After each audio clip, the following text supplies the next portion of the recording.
Yeah, it's a fun game. It's always my favorite type. Ordering with a semi in and out kind of deal. Yeah. Why do you say in and out? Because of the if-then statement, there was one rule that was an if-then. So, So I originally drew an in and out diagram. It's like, this probably is an in and out game, but it has a part of an in and out game in it.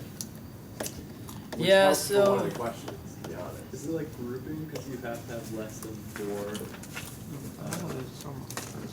less than 4? Less than 4 summaries. No.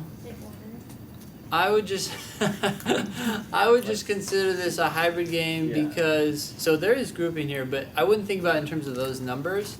It's true that these are books, right? Yeah. These books are either summarized or not summarized. And so you could think about it as, oh, the book is either in or out. But when you have ordering, just as in all hybrid games, you want to focus on that aspect first. Right? So what I'm going to do is I'm going to go, okay, well, we're ordering these groups, these books, 1, 2, 3, 4, 5, 6, book 6, book 1, and, or the weeks, I guess, those are the weeks, and one book per week. But the point is the order in which the books are discussed and the selection of the books to be summarized is according to the following conditions. The point is, yes, you could then have another game going on and say, okay, these are the books that are summarized and these are the ones that are not.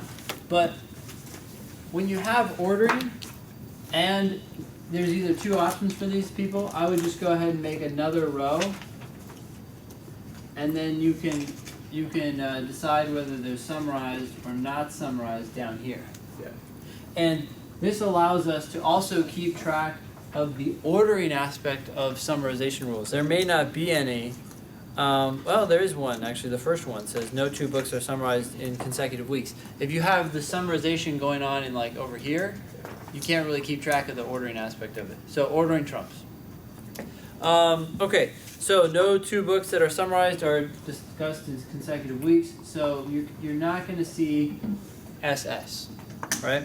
If N is not summarized, then both R and T are. So if N is summarized, then R is not summarized. Then R is summarized and T is summarized. Okay. N is discussed earlier than T, so N comes before T, and T is earlier than O. T is earlier than O, and F is earlier than O, so F is before O, and then K and R come after O. So K, R. All right. Now, what variable is the most constrained variable in this game? Or first of all, do we have any floaters? 1, 2, 3, 4, 5, 6. No floaters. Okay. So, which variable is the most constrained? N. N has 1, 2, 3, 4 things coming off of it, so it's very constrained, but it's not as constrained as O. O has 1, 2, 3, 4, 5 things that are constrained in it. So, what do we know about O? It always needs to be 4th. Has to be 4th. How many people saw this right at the beginning? This would be immensely helpful. O is got to be 4th. And now that you know that O is 4th, what else do we know? KR flipping between 5 and 6. Yes, K and R have to come here in the back. They're going back and forth. Then what do we have? N or F needs to be first. N or F? Okay, that's true. I would go ahead and just try to capture all the different possibilities by doing this. We have N is before T and F is a floater up here. So F could be here and then you have NT, F could be here and then you could have NT, or F's here and you have NT. Okay. Sound good? This is a conditional statement, so we can't add anything here except for the fact we can't have 2 summarizations in order.